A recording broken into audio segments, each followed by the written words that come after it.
I know that was tricky. Can we just say school-wide?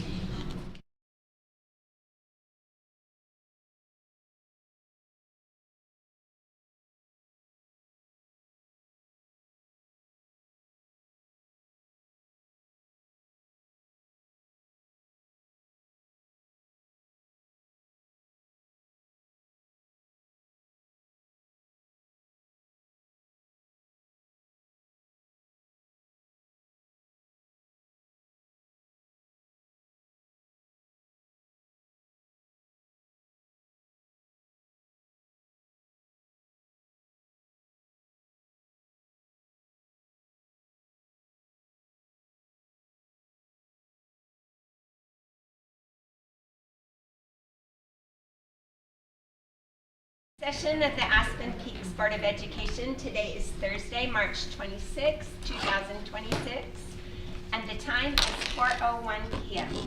We are meeting at the Alpine School District offices, and all board members are present except for, oh my goodness, board member Sparty. Yeah, 1, 2, 3, 4, 5, 6. There we go. We got it. All right.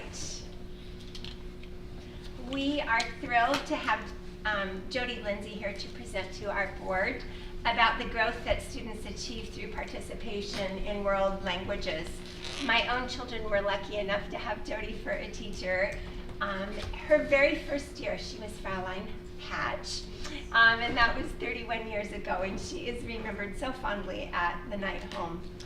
So we will turn the time over to you, Jody. Thank you for coming. Thank you, Diane, and hello, guten Tag, everybody. So happy to be here and to feel like I'm with friends and colleagues. As she introduced me, I am Jody Lindsay, and I am representing Secondary World Languages. Who we are 9 languages. We have almost 16,000 students in Alpine right now. We have 116 teachers, and we have 16 blended teams. And I'm Misha Pei. I'm one of those teachers. So I teach Spanish at Lone Peak High School right now. I am one of 2 Spanish teachers. I teach the 3, 4, and AP levels. So Alpine School District, we gave you those numbers for the whole district. When we break it down into Aspen Peaks District, this is what we have. We will have 8 languages that we are teaching within our district, a huge range. We have 53 teachers, and that's 4 high schools and 6 different middle schools where our programs are going strong. What is the one language that is missing? Korean. We have Korean in Timpanogos at Mountain View High School. Yeah. So within this district, we have 4 clusters, and each of these clusters, if you notice, we have our totals, our numbers of students there. All of them have really strong programs. We have some amazing teachers, people who I am privileged to work with on a regular basis. The total numbers when we look at it, we're at just about 5,000 students, and that number is just secondary. So we're not looking at any of those elementary DLI students when we look at that number. Okay, World Languages, we have a mission statement that we built 7 years ago. We believe that we are developing global citizens by building language proficiency and cultural understanding. And I believe that you're going to see this through all the data that we are going to show to you today. So if we want students and graduates, we keep hearing around the nation, what do we want our students to leave our public schools with? And it always comes down to, we want these critical thinking skills, the ability to decode text, to solve problems and communicate. And so we always have to ask, what kind of learning will build these skills? And so I stand here in front of this group of people as you are building a standout school district. What if one critical choice you could make would improve and impact performance in all academic areas? Would you prioritize it? World Language does all of that, and we are going to show you today with data, and maybe a better word or phrase that I like to use is I want to show what the students are telling us. I want to show through evidence of student learning, okay? So the three things that we'll do in my short time with you today. What are students actually learning in world language classes? We'll be showing this through this evidence of student learning. We're going to talk about how this impacts academics, all the students in different academic contents, and we're going to talk about what this means for graduation pathways and policies. Okay, so first, if you were in a world language class back in the 1900s, like we were, okay, I would guess that most of you would have been having vocabulary lists, you would have had your travel phrases, and of course you would have learned how to conjugate, voy, vas, va, vamos, and so forth, okay? If that is not what you are going to exclusively see in our classrooms when you come to visit us, you are going to see our students reading authentic texts. And by that we mean these are texts made by natives for natives. And our students are interacting with these successfully, which you'll see in a moment. We listen for meaning, we're writing with scaffolding. And by writing, we are teaching academic writing in world language classes. We also are speaking to what we call negotiate, meaning. Those are the things that you'll see when you come to visit world languages in 2026 and 2027. So what does this look like in Alpine? We have some literacy data we want to share with you. First, I want to show ASL. ASL, of course, is going to be expressive, the way that we sign and the way that we receive. And so the data here that you're going to see, we have targets, which will be green, and we have based our Alpine targets based off of the American Council on the Teaching of Foreign Languages. So our national organization, what they recommend a student should be able to achieve by the end of a school year. So red means we're 2 sub-levels or more below. Yellow means we're 1 sub-level, we're almost there. Green means we've hit the target, and blue means we are above target. So ASL, we've only been able to test all level 3 and all level 4 students for the last 2 school years. So in 2024, these were our results. So this was kind of our baseline data.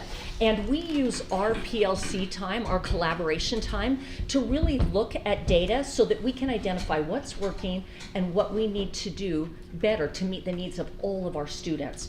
And from 2 years ago to last year, this was the growth that your ASL students had.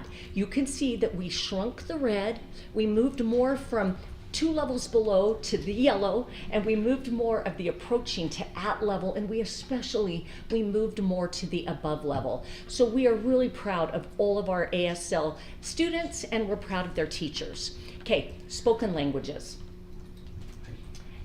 The data I'm going to show you, we call it Apple data, AAPPL. It's an acronym, it doesn't matter what it stands for, but Apple data, okay? This is going to be all languages, which we didn't test Korean because we don't have a Korean level 3, okay? So it's the 8 languages that are tested in your district. It's levels 3, 4, and AP combined, and this is going to be some of the junior highs that have 9th grade, level 3 and above.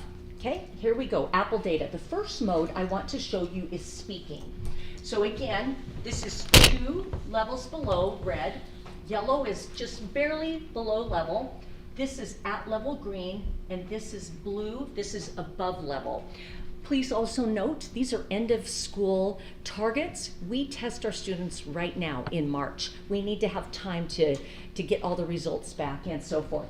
So our goal is always, are we shrinking? Are we shrinking the yellow and the red, and are we growing more students to above level? When you look at last year, when you look actually at 4 years of data, we are moving more and more students in their ability to produce language to at level and above. Here it looks like with the charts we made a huge jump. We actually tested more students, but notice the growth here. Notice how we're shrinking here. That is in the mode of speaking. Can I jump in really Yes, fast on please. this one? So in a world where our kids are getting a lot less face-to-face interaction, this component, the only way we're growing this is by our students being physically present in class, talking to one another face-to-face. And it's working. They've invested into us as teachers, informing our practices, and we're seeing those results in our kids. Thanks, Misha. Next, listening, the ability to understand a world language. You can see here that we are growing our students. We actually looked at some of this data early, and we were not satisfied back in 2022 and 2023. And so a lot of our professional learning has been targeted to how we as teachers can teach more effectively in the target language. How do I take my my high level of proficiency and I bring it down so a level 1 student can access it?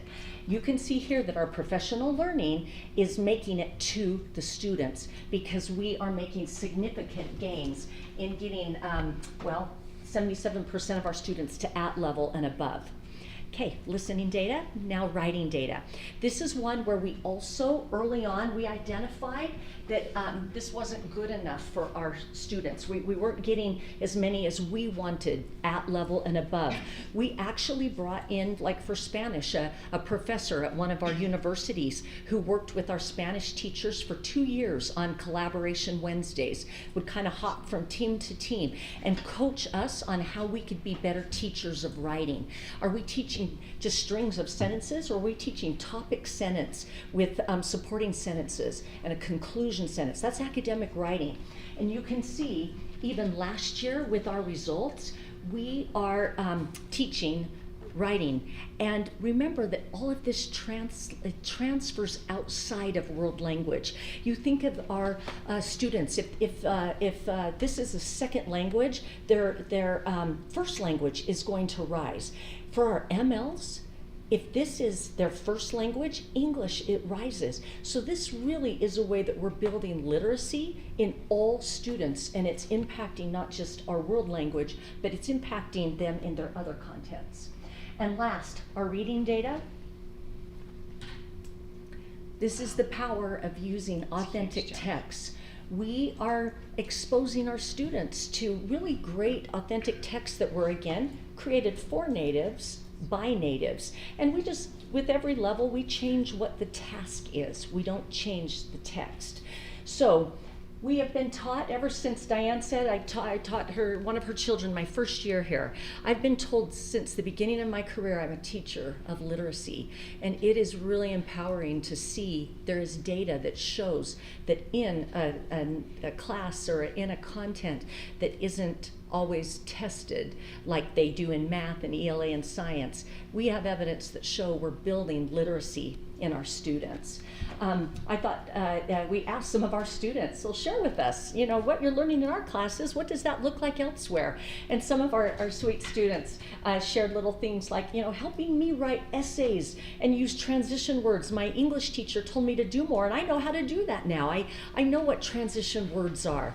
Or an ASL student who was struggling with spelling, they were able to start using that skill of signing and how that impacted the student outside of the ASL class. So we know that our students are telling us that these are transferable skills from our content into other contents. There also is one, we love our Apple data, and this is what we have used in our PLCs to grow our students. We also have a state award. It's one that actually is recognized in all states. Every state has their own seal of biliteracy. It's actually this really great award because it is awarded to students who can demonstrate that they're not just biliterate, but they're bilingual, or in several cases trilingual and so forth. And how they do that is they need to show an intermediate or higher level of proficiency in English, whether that's your first or second language, and in a world language, whether it's your first or second. So the Apple scores that you just saw, they need to have earned an intermediate 2 in speaking, writing, and either reading or listening. Or if our students who are world language AP students, if they earn a 3, 4, or 5, they have determined in Utah that this qualifies them on the world language side for the seal of biliteracy. To qualify in English, in Utah you need an 18 or higher on the English portion of the ACT test, or for our MLs, we need a 4.5 WIDA with the 3.5 speaking, and we're kind of coming to the end because they quit doing the Aspire test was that 2 years ago? I'm looking at Carrie like she would know, at the junior high as a 9th grade teacher. So about 2 years ago, I think they discontinued that part of the Aspire. But the Aspire used to be a qualifier for the Utah Syllabi Literacy. So what does this look like in Alpine? Last year, we had 893 seniors who earned the SIL. 12.77% of our seniors earn the SIL. In the state of Utah, 4% is the average. We are not quite the highest. Park City is number 1, and Heber is number 2. And Carl Bowman, who was the USBE rep, when I talked to him about it, he goes, well, that's easy. They have fewer electives, which I thought was really interesting as our district is going from this macro to 3 micro districts, right? So this is our Alpine data. So keep Misha? that number, 893, keep that number in your mind. This number is, if we break it into Aspen peaks, 406 of that 893 comes from our 4 cluster areas. That's pretty powerful. That's, I think, 45% of the total awarded. So there it is, broken down by high school. At American Fork High School, 122. At Lehigh High School, 58. Lone Peak, 143. And at Skyridge, 86 students. So we're really proud of this work. I had the opportunity to go to a conference with Jody that was full of teachers all across the United States. And she's a rock star because she's brought these numbers up to such a high level that people are coming to ask her, what are you doing and how are you doing it? And we've really set ourselves up as a standard for that. And we're here to just help you remember that. You know, it's really interesting because these were the Alpine numbers for the syllabi literacy. And you look through like 2017 to 2020, a lot of these were, schools were using trust land funds. So it might be DLI, the DLI was getting their Apple testing paid for through 9th grade, but then this was maybe teachers that were going to their principal and saying, I want to do some Apple testing for some of my top students, or it wasn't all students. And then, as I was working with data services in 2019 and 2020, when I came on, I said, I was showing them our PLC work and they said, what do you need? And I said, I would like data to see if we're hitting the proficiency levels in these different areas. And so when our students, when all of our level 3 started testing, that's when we started here, and then that has been our jump. I want to also, this is very important to also message, we believe in world languages that our job embedded content specific professional learning along with PLCs, that weekly collaboration, and some instructional coaching, these have translated into the results you see. There is no way we could have done this just with PLCs. And I don't think we could have ever gotten close to this without job embedded professional learning.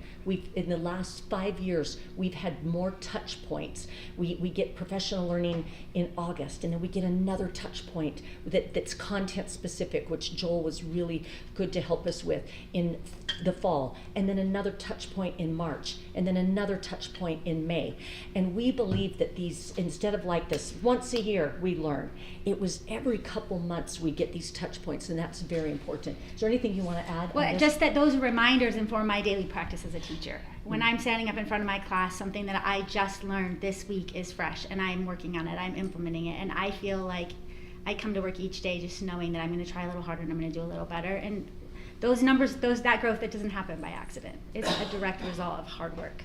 We're proud of our team. We're really proud of our team.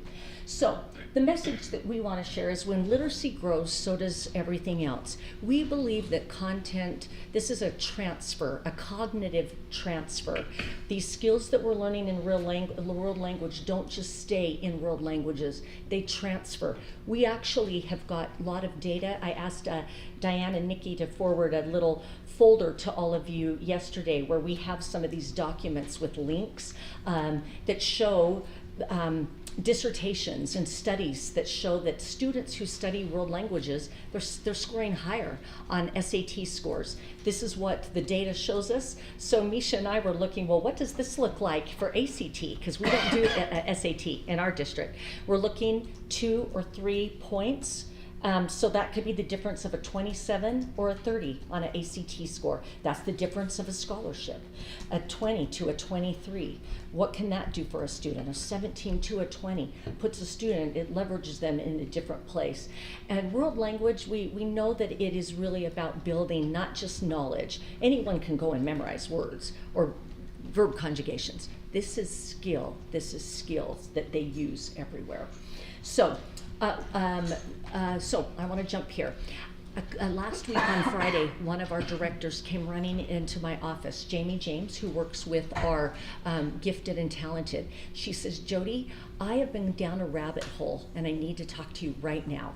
She said, I am wondering, I've been thinking a lot about our ALL students and what happens like once they exit ALL, what does learning look like for them? Do they outperform everybody else in high school? Like I've been going through the different metrics. So I said, well, let's kind of pop this in together. So what we're gonna do is this. This represents all, we'll just say for right now, students graduating in 2021 to 2025.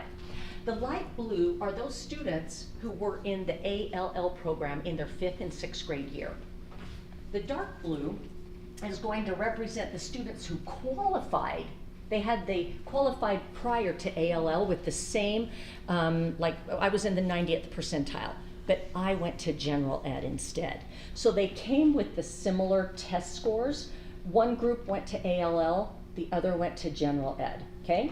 So Jamie said, I wanted to know what measurable differences emerged between these ALL students and their general education peers in outcomes. And these were the metrics she was diving into. I want to look at AP performance. I want to look at graduation rates. I want to look at ACT scores. I want to look at syllabi literacy.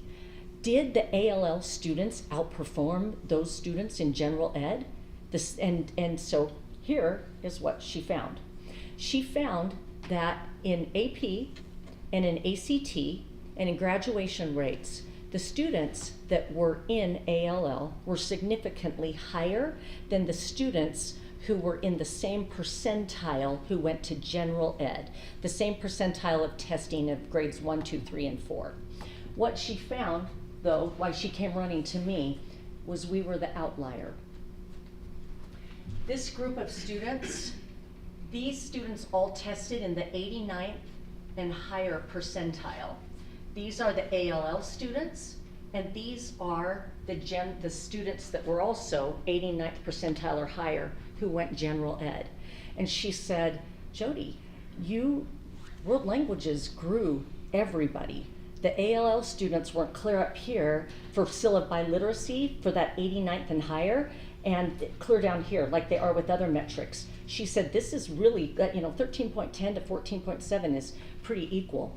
So then she said, well, I want to now look at all of these students who tested in the 79th through the 88th percentile. What did that look like? And she said there was a little bit of a difference. The students that were in ALL outperformed just a little bit for syllabi literacy. But she said, Jody, when it came down to the end, it's pretty equal. In other words, we are growing, students come to us on a level playing field, and we are growing all students, not just the ALL students are making significant growth. We grow everyone. Our MLs, they flourish in our classes. Our gifted students, the gifted students who never got into ALL, are flourishing in world language classes. And one thing we really love about this data is a lot of those decisions on ALL programs are just made based on the number of seats that we have in a classroom. And so there are so many kids that are qualified but don't have that opportunity.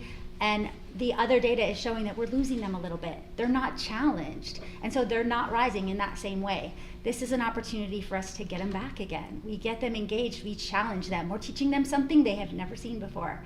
We're teaching them something they've never thought about before. We're opening their minds and we're giving them back that confidence and that love of learning that maybe they lost somewhere along the way when they were put back into those general ed classes. At the same time, we're taking kids like our ML students who have never been the best or brightest in a class because they have a language barrier. And all of a sudden, they are rock stars in our class. They're amazing. They are the model student. And so we give them that confidence and we motivate them to work hard on their English so that they can get that seal, because they still need to show that they have those levels in English. So we're accomplishing two things there with these programs, and it's really kind of magical when you get to see it happen.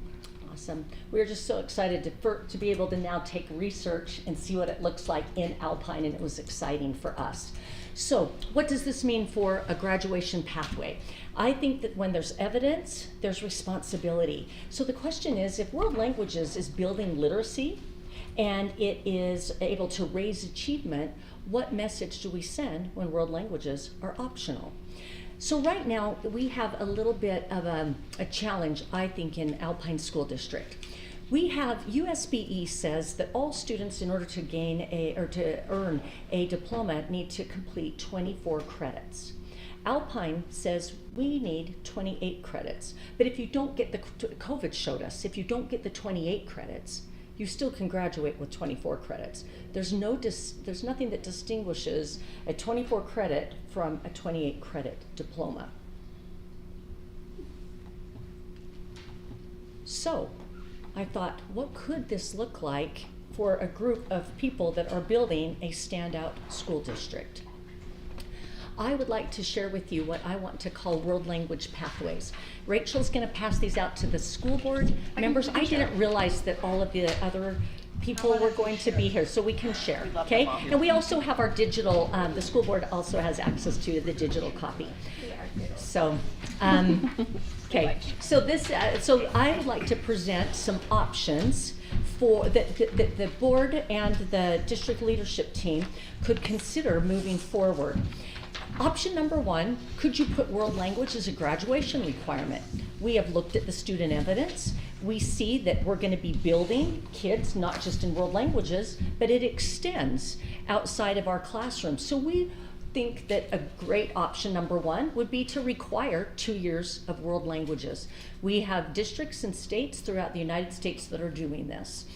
We would encourage 3 or plus years. When we just showed you the syllabi literacy data, we have some outliers who qualify in level 3. It's level 4 that they qualify for the seal, because it takes that many hours of seat time to get to this intermediate low. So that would be an option. This is a great option. The challenge with this option, it's going to be a little more expensive. And we know that we always have to think through the lens of money. Option number 2 is a really great option. Provide a tiered diploma, which I'll have some examples of that. I have some actually in your folder, your digital folder, and I have some screenshots following this slide. A tiered diploma would be to say, like, this is USBE recommends 24 credits. Aspen, we honor the 24, but we have a distinguished diploma. And in order to do that, we need 24 credits required by USBE, and then maybe for the part of the 28th, we would have a world language pathway where you could put the 2 years or 3 years of a world language. The state of Virginia, they have 2 years of two or more languages in order to receive their advanced or distinguished diploma. We'll look at what that looks like in one of our neighboring districts in just a second. We think this is a really great option. Another option we would love to have you consider, a district-sponsored World Language Honors Graduation Recognition. A World Language Cord, a certificate for completing 3 or more years of World Language to show that we're really building these skills that our college and career needed. Option number 4 is really similar, a high school sponsored World Language Honors Graduation Recognition. The only thing with this is sometimes like the high schools will say, well, I'm not sure I want to do this, or you might have all the principals excited in 2027 and 8 years later there's maybe an admin shift that all of a sudden they don't understand the research behind this, and so it's not as equitable for our kids. Option number 5, districts continue to fund the syllabi literacy recognition through the Apple and Stamp exam. Syllabi literacy is awarded to those who qualify at graduation. It requires 3 to 5 years of language instruction. Right now, I use my world language budget to buy graduation cords and the SEALs, and I take them everywhere. And the district, the data and assessment, they pay for all of the Apple testing. And you saw the difference, what that looked like when just sites were doing it versus when Alpine said, this matters to us. Option number 6 is similar to 5, it's just at the high school level, where the high school funds the syllabi literacy. And this again, it's just gonna come on high school to high school who prioritizes and who is just not sure they wanna put their money there. Option number 7, we could partner with CTE to provide a world language graduation pathway. I've done some good digging into this one because there are states that are doing this successfully. And this would have to go clear to legislation to put world languages, because CTE boasts we teach skills. It's not just knowledge, and world languages is skills. And that's where other states are jumping on this. Okay. And last, permit and foster opportunities for students to use their language abroad. We have, of course, like we have Aaron, who's here right now. If you don't know Aaron, you need to. He teaches Chinese at Skyridge, and he has that stellar program that partners with the students in Taiwan and so forth. We also have other amazing world language teachers who take educational trips with the students. These are always having to be marketed and everything. Alpine doesn't want any tie to it, which I understand with liability, like I get that. But everything has to be done so separate, and principals are like, I don't want to hear, I don't want to, anything like that. And we would just love if our students had, or our teachers had a little more opportunity to be able to talk about what this could look like if the students traveled with their teachers. So, world languages, we provide a literacy-rich pathway. We would love to see some type of requirement, whether a pathway, because we would like to make sure we are really preparing our students for college and career. So if we were going to say from the teacher perspective, surveying all of us, what we think is the very best option to consider is to take several of these components and put them together. So our ideal would be we provide a tiered option. In other words, we're not doing that added cost of option 1, even though it's a great idea. We would love to have it be a graduation requirement for everyone. We're still needing to consider students with special needs, students on 504s. We have a lot of other moving parts that would go into that. But option 2 allows it to be an honor for those who complete this and who work a little harder. Speaking now from the lens of a parent and a teacher, I have a senior this year. I have a lot of seniors in my classes. Those students who are no longer very challenged at school are very challenging at school. They are in the hall, they are very bored, or they are only coming to school every other day because they only need a few credits for graduation. We know that as parents, we want our students to be prepared for college. We want to keep them challenged. We want to keep their brains engaged, and we want that learning to continue in their senior year. We feel like this is a really beautiful option to do that, to keep them working towards something that's a great honor. If that 28 credit diploma means something to them, they're going to have to work a little harder for it, but we're going to keep them engaged in their learning.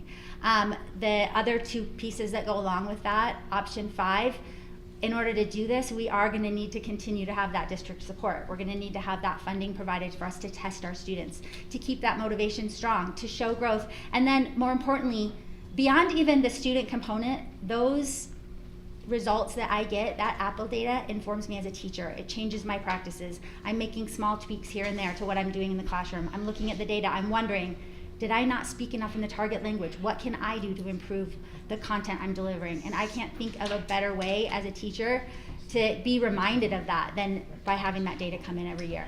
And then the final option right there, option number 8, we would love, this is the pipe dream, but we would really love to have our students have those opportunities to travel. My son was able to go with Aaron to Taiwan this last summer. And it took his ability to speak Chinese from something theoretical to something very real. It gave him a confidence that he knew how to express himself in the language, and it just kind of helped him reignite that passion for world languages. And we believe that we should provide something that's an option for all of our students if they're interested to do something like that.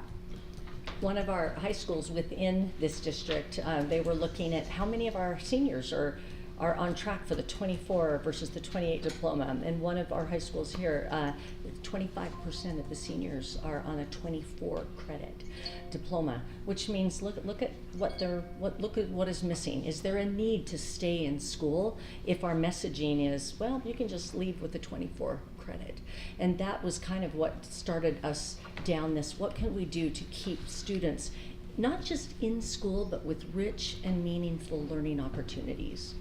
So, as we, yes, please, Jason. Which of these options best encapsulates or describes where we are today? Option 5. With Aaron being the exception for option 8. Do you agree with that? Mm-hmm. The teachers that are here? Okay. That's all we have right now. With the benefit of job-embedded PD and PLCs. And I'm currently promoting option 3. 4 Oh, at my own high school as a test run, Which school are you at? American Fork High School. yeah.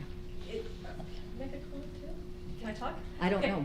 You have to Yes. ask Dan. Okay. Yes. Okay. Okay. I have taught in Texas where they do have a tiered diploma, and it was really amazing to see the experience the students had. All of them were required to take 2 years of a language to get their standard recommended diploma. The distinguished diploma was 3 years or more.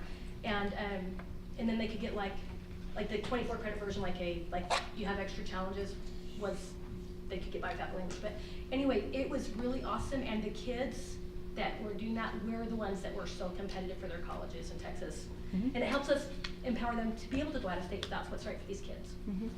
Joel, did you have a comment? Yeah, just when you were digging in and you said 25% are on the 24 credit, 75% on the 28, Mhm. how many of that percentage that are on the 28 have taken 2 years of deployment? Did you look at that number? I have not looked at that. That is, can someone write that one down? Because I would love to send that to you. I can dive down and see if we can find that data. I Because appreciate the question. I love what you're talking about here. I guess my only concern would be is if we made this an honored like 24 and 28, Mhm. and it required 2 years, and would we see that number shift? You know what I mean? If only 50% of them are currently taking 2 years of foreign language, would we lose 25% that are doing the 28 because of that new? And so that would be things we would want to look through, right? Yeah. The examples actually have 3 tiers. I think you're talking 3 tiers. Yeah, right? yeah. Above the- Oh, okay. Like, for example, Canyons, Oh, perfect. this, and I have a link, remember in the folder, I've linked everything will be linked here, so you can go and look at it on your own. Canyons right now, they actually have 3 levels. They have a standard diploma, which is 28 credits, similar to what Alpine has, okay? Then they have their advanced diploma, and now they have added in, you need 2 years of world language, and they have added in a minimum GPA of 2.0. So my student, think about parents, my student graduated with the advanced diploma. Okay? And then over here, your honors diploma has all these same things, including they put world languages for everything advanced and honors, and then they have some extra GPA requirements. Pineview High School down here, if you're going to ever qualify to be a valedictorian or salutatorian, you have to have a world language. Highland High School, also up in Salt Lake, we have a link here. They require also for their honors diploma 2 or more years of world language. I thought you guys might find this one really interesting. The Ohio Department of Education, they actually require their seniors to graduate with 2 of 16 seals that show that they're prepared for college or career. And I loved this one because I think that the seals are really great. Maybe someone chooses science and technology, or someone can do citizenship and world language. But I thought that was really great. I also linked to the Indiana Department of Education. So there are other districts and there are other states that are doing something like this. What I don't have linked, and I need to have linked, is a contact person from Canyon School District. I would love if there were somebody that, that said that, hey, Steve can give them a call and say, what does this look like, or what are you finding? And How's so, this working? yeah, how's this working? Steve. And so, yeah, Steve, we've already given Steve an assignment. Yeah. You got homework. Yeah, I know. Yeah. I'll find someone. So these are pathway options that we would love for a new district to consider. So as I wrap this up right now at my 40-minute mark, what do we want a diploma to say? I think a diploma shouldn't be just a list of credits. It's really a statement about what a community is valuing. And I want you to also know, Misha kind of mentioned this, Alpine School District has become a model for Utah and beyond. We are getting national recognition for our work here. And so I would just love to throw down to you, what if Aspen Peaks School District could do something that would really impact academic performance?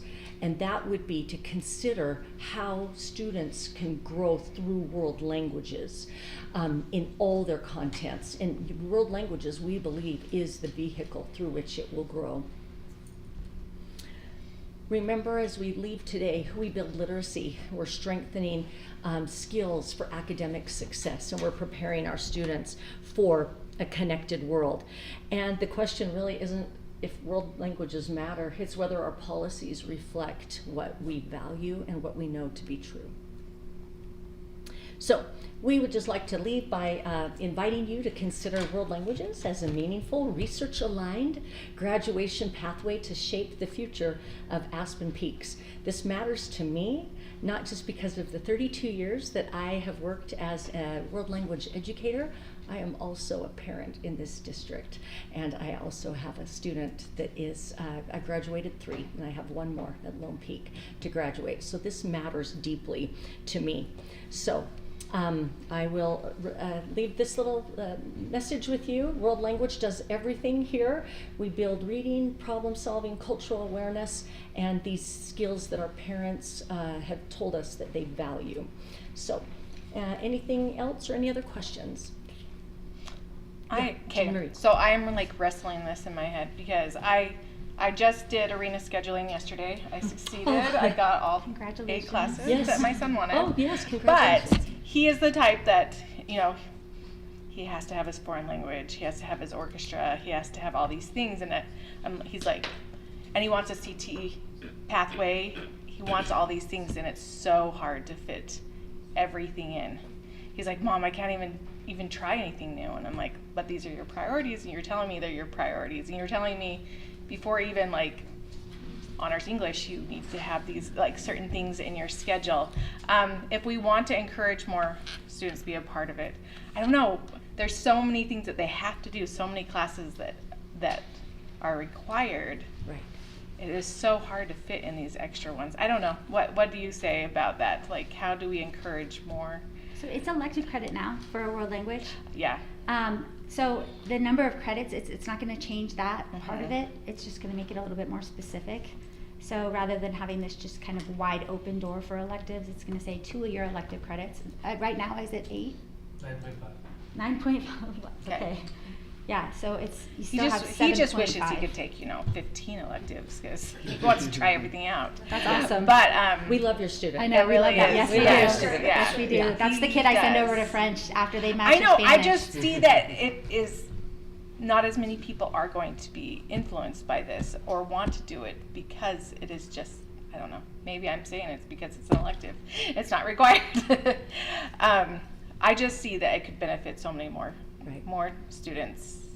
Yeah, because If we could are just fit. we are an academic elective, and Mhm. we are the only academic elective that is not a graduation requirement. Yeah.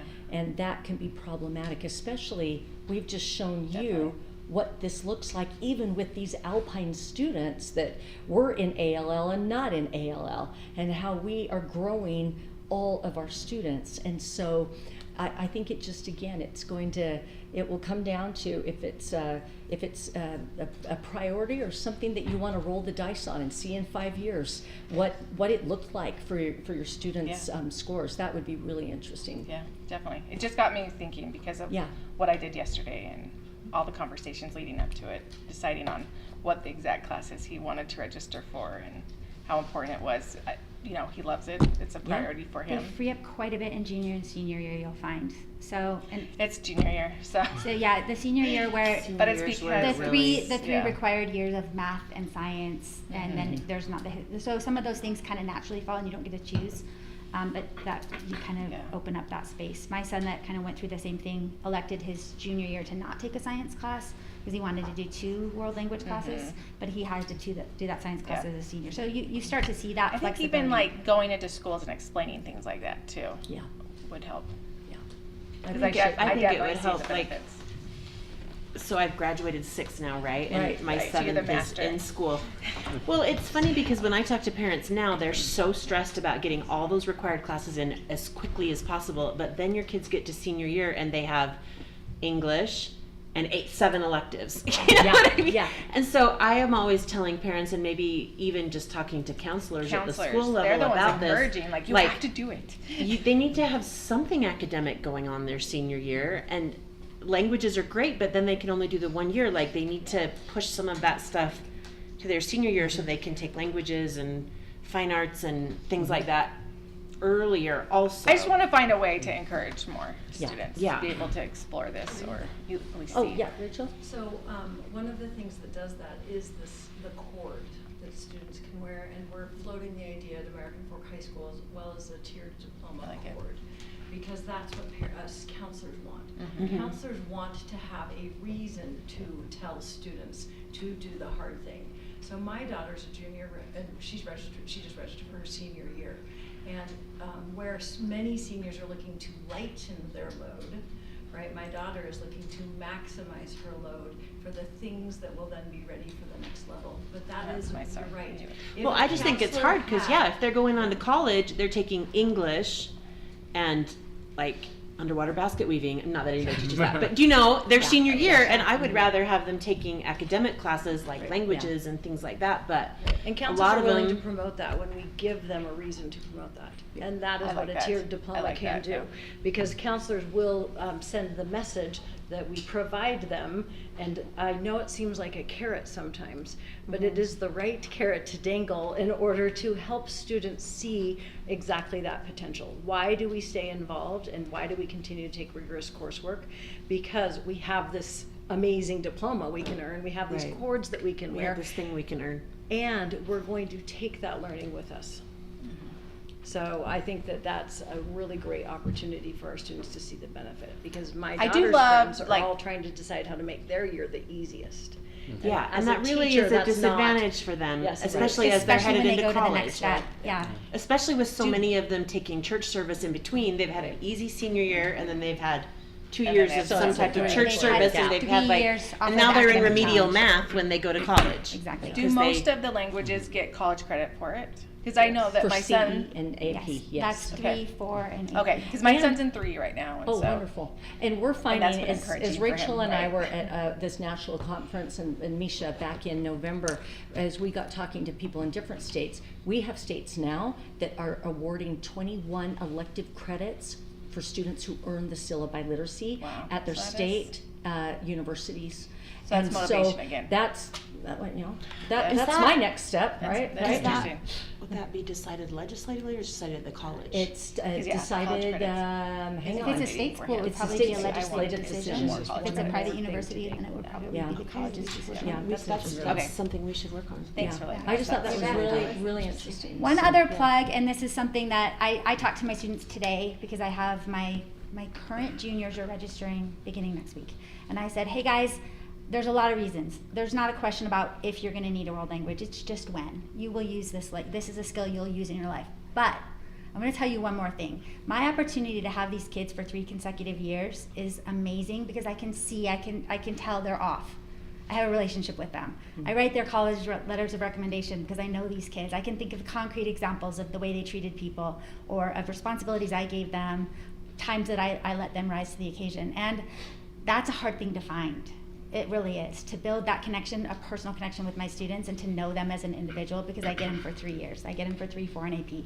And so in most of the schools, when you're looking at a world language department, we're departments of 1 or 2 people within our languages, and we have that. And I think every parent wants that for their child. I think when you're looking at our kids as a whole child, from the board, from your view, you want those types of relationships to be fostered within our schools as well. You want those kids to be seen as a person. Can I ask a question that's off topic but on topic? Yes. So one thing that has worried me about the district becoming smaller is our PLC groups for our singleton teachers. And I know we're language teachers frequently are a singleton teacher, right? And Yes. so even though we'll still have 4 high schools, not every high school teaches Japanese, not every high school teaches, I mean, as I've talked to fine arts teachers, they feel the same. They're a little concerned about what's going to happen with their PLCs. As you guys are talking to other world language teachers, what things have you heard from them that would help maybe with that situation that we could look at implementing? Great question. We want PLCs. Yeah. We want designated collaboration time. We have, I'm a singleton. Before I left the school for this assignment, I was the only isolated German teacher. And the minute that, I mean, we started actually doing a little collaboration before collaboration was collaboration, because we needed each other. I needed the high school teacher to be strong, for my junior high teachers to go there, and he needed me. And we wanted it to be good for students as they left our junior high programs to the high school. So the ability to collaborate with teachers in other schools, Yes. which would mean we would need the High time kept priority. the same. Yes. And I would say that whether or not that was even the same time, your very best teachers are going to find a way to work with one another, because Right. we do need each other. Well, let me give And an it should example. be job embedded and It paid. should be Yeah. job embedded Yes, and it paid. should be. Our Japanese teachers, they actually collaborate at 8:00 p.m. on Wednesday nights, if you ever want to jump Gosh, in. bless them. And why? Because they have people from Washington County clear up to Logan who they need each other desperately, and they're all jealous. They all cannot believe they get summer paid collaboration, and these other teachers travel to Alpine School District to participate in those days, and they're not paid by their schools, but they collaborate, and so it's a really powerful. This PLC, it is powerful. I cannot emphasize enough what it has done for really good teachers. And I'll add to that, our French team is 21 members strong, so it's probably one of your largest Alpine School District's PLCs. Right. But we are also probably one of your best Alpine School District PLCs, because we can take strengths and make them stronger, and we can find weaknesses and make them better. And all of the data that Jody just showed would never be possible if it weren't for teachers working with teachers. As a singleton for 20 years, and now as a collaborator on a PLC for 12, it has made the entire difference in my career, but in all of the careers of every singleton French or German or Spanish teacher across the district. And that is, to be honest, you ask how teachers are feeling. The answer is terrified. Yeah. I know. Terrified that this will not continue, because this is where our growth has come. Our growth did not come from being alone. Our growth came from being together. And that growth is directly transferable to our students. And that's what the data shows, is that when we grow teachers, we grow students. And we're always looking to grow students. Well, as you talk to other world language teachers and as you have ideas, I'm really wanting to hear from you about how we can make that still strong and still supporting you. I've had lots of conversations with singleton teachers at the secondary level. I mean, because fine arts is dealing with the same Right. thing, A lot and of the CTE some of our teachers. elective teachers. I mean, they're all kind of CTE teachers. They've all kind of got that happening, and I'm just interested in what ideas we have so that we can be supportive of that and we can continue to grow that, giving you opportunities to learn from other teachers. Job embedded professional learning, job embedded collaboration. Okay. And this early out idea, I know I've been, reading all the posts. All the social media. all the posts. We read everything. All the I've been We get all reading the- it all, yeah. but collaboration was intended to be for teachers. Yes, yeah. And Yeah. it has We been understand the that, biggest yes. bang for the buck, I think, in Alpine School District, and I would love that to continue to be true for Aspen. It doesn't matter what time? Yes. Just Yes. Yeah. like what time of day though? Yes. Like is it okay if it's in the morning instead of the afternoon? So or you have to remember that teachers in my team are coming from 21 different schools. That's true. And so getting back to 21 different schools looks different when it's in the morning versus in the afternoon. Now in Aspen Peaks, we'll be coming from 9 different schools, but still that travel time has to be something that we consider. Considered, yeah. And on the teacher. student side, we do have students who come from 8th and 9th grade occasionally to the high school level to take a course that's not offered at their high school. Yeah. So that morning thing complicates that a little bit more. We've been asking this question on our school The day tour. of the week- We've been touring schools, The and day this of is the week something we matters talked for about us. yesterday Yeah. at Viewpoint. And I would like to invite you to come to one of our collaborations. If you want to see what high-level, data-driven, exciting teacher impacting student learning every moment, I would invite you to come to one of our French team collaborations. I think you guys would be really interested to see what that looks like 10 years, 12 years in, to see where a team has gone consistently, week by week, with those opportunities. And then that's what this data becomes. Those experiences are what lead to this kind of outcome. We are Thank you. thrilled with what you presented and Thank you, Diane. honored that you would take the time to be here. We've learned a lot from you, and Thank you. please know that strengthening our teachers is a huge priority for us, because if we have strong teachers, it translates to our students. Always.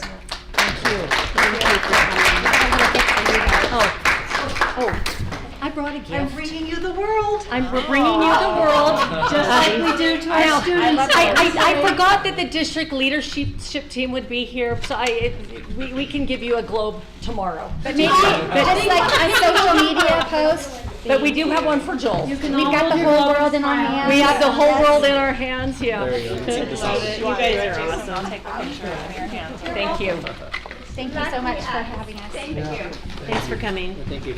Well, this has been very enlightening, and we are grateful for all of this data that helps us make these decisions moving forward. Next, we will discuss a potential district-wide boundary study for Aspen Peaks. That we already approved, right? Well, we're talking about the timing on this, so we will turn the time over to Dr. Perkins. Thank you. And yes, if you're reading the Lehigh Free Press, Oh, I hear you. Okay, thanks. So that was not underhanded approved. joke. We want to be very clear, everyone, that nothing has been approved yet, but that will be a future decision, right? Whether tonight or moving forward. So I wanted to just talk a little bit. Last week we talked a lot, and there seemed to be quite a bit of momentum and discussion about considering a potential wide boundary study. And one of the things that I wanted to kind of talk through a little bit tonight with us is timing. What would be the right amount of timing, and what would be the appropriate time? And when should we consider looking at this and starting that study? So I want to remind of a couple, and Derek and Eric both have given us quite a bit of good help. We'll remind and review a few of those things, but I'm going to suggest that it's very helpful. Just like in a calendar design, it's very helpful if we look at backwards design as we build, or as we look at time frames that would make sense on a boundary study. So first, there's some questions that I think we need to consider as we're talking through this, and feel free. This is intended to be a discussion as we move. But the first question would be, when would any of the boundary studies be taking effect? And that's the first question we need to answer, right? Anything that we're looking at would not take effect until July 1st of 2027. And technically August, right, from when the schools begin. So as we're looking at that, that's kind of our end date. And there are a few other end dates that we need to consider as we start moving forward as well. But we want to talk about that first. I have a question on that. Please. If the rotisserie scheduling is happening in March, do we kind of need to know by March 2027? Rotisserie. Or what are the Oh, arena oh, scheduling? oh. That's what we call it in our house. No, that's okay. I just had visions of It is an rotisserie idea. chicken. Yeah. And then I got hungry, and then I was going. Are we having chicken for dinner yet? We better have some chicken for dinner. No, yes, and Jason's I would thinking say, smoker in his brain right now. and I would say there are some, from a logistical perspective, it would be easier to have that in place. It would also be easier to have that in place, frankly, as we are making FTE decisions. Yeah. And we even can always, January, yeah, so February. January, February, and high school, maybe even the December makes But sense. technically, But yes, but I do want to be clear on the boundary decisions. There is nothing in law that designates when a boundary decision has to be made, solely that we have to give 30 days notice to our patrons. Now, best practice, and I would say for us, the more information we give people in a timely manner is wise, right? So that time frame that we're talking about, it does make sense to look back and start saying, boundary changes, maybe December is the right time period to have that made. Maybe January would be if needed, but those things we keep in mind. The other thing is, when does state law require board action on a boundary change? Well, we talked, the law is December. It has to be made by December 31st. And for our purposes, as we start thinking about things, it's important to remember, if it's a board action, it requires board meeting. The proposed calendar that we'll be looking at tonight, and you'll be considering whether or not to adopt, that board meeting would be December 10th, is what is currently being scheduled. Now, in the past, has there been times in which a board would schedule an additional meeting if needed to make that, because of just the way, the ebb and the flow, and making sure that you provide enough notice to families, that those are always options. So we're not locked into the December 10th, but it's important to keep that in mind. And then, as Jason's already brought up, and as many of us are thinking and talking, what is the right amount of notice for families? We want families and students to be able to know what's happening in a timely manner. So it does make sense. I mean, I would never want to be making those types of decisions if they can be avoided, as we move into the spring. Those really, that December timeline does give a good amount of notice. There is a danger in giving too much notice as well, though, and that's the reality, because as you go through a process, and if you look at some of Alpine's history, as they have opened and reviewed a boundary study or a school closure study, and it's been a year-long thing, it takes its toll on communities, on school staff, and students as well. So it's kind of trying to find where's that sweet spot. And then other factors that need to be considered as well. If we are looking at a school closure, if there was an opportunity where a school closure needed to be discussed, then absolutely it needs to be made in that December timeframe. That is state statute. That is non-negotiable. Anything else questioning as we start thinking about timeframe? What makes sense, what doesn't, that you can think of? For me, when we talk about timing, I think it makes sense to start with elementary, and then as you kind of figure out where that is, then we may work ourselves up to high school and find that only really minor changes are needed. But I think it makes sense to start with one level and then try to at least do the best we can to have our feeders match the best we can. I mean, it doesn't always work. You can't always, 6 junior highs is not going to go evenly into 4 high schools. It's just not. And so there are going to have to be schools that split, but if we could avoid, this little section now is the only 6 kids from their school that are going to go to one high school versus another, or, one junior high versus another. So I think it would behoove us to, start in elementary and then maybe make more minor changes as we move into secondary, or kind of try to align those once one section is kind of complete, rather than working on it all at once and being like, okay, wait, we changed this, now we got to have a whole new discussion about this one over here. So I think it's also because the elementary has a little bit more moving parts, I think, right now than the secondary level. There's more going on there. So then, one of the things we need to think about as well is let me show you this, remind you of this graphic. This is the most recent timeline that was followed with the Dry Creek boundary change, right? And so it gives you kind of the time frame and the different steps that are followed, and we can provide more detail on everything that needs to happen. But they followed essentially it was a 2-month timetable on that type of change, and it involved 5 or 6 schools, right? With the specific boundary determination of how that was all going to break down. One of the things that that I've been wrestling with as we look at this is if we are looking at establishing the elementary first and then deciding from there what we need to look at the secondary level, does it make sense to do a district-wide one? Or would it make sense to be district-wide elementary? Because if you're going to establish final decisions on a boundary, the process is, as I'm looking at, and we can still continue to refine this, but I'm having a hard time seeing how we would open one study for everything and then make a decision halfway through about elementary schools and then look at the secondary schools as well. Does that make sense? So it almost feels like, well, maybe that needs to be 2 different studies. That it would be district-wide elementary. Maybe you do district-wide elementary. And then we make a determination district-wide there, secondary. and then we open a study that's secondary so that you can have a determination in the middle. So it's, because really when you make that final decision, you need to close that study and then open another. Does that make sense? Yeah. So there's a couple of things there that I've been wrestling with, and trying to think through how we would best go about this, right? Now I know that we feel some urgency as well because we have a couple of schools that are currently straddled by the new boundaries, right? The law changes. We have Deerfield, we have Barrett, and there's some things that we need to work out there. We have been having some discussions with Timpanogos superintendent and with Superintendent Smith about what that might look like and how we might approach that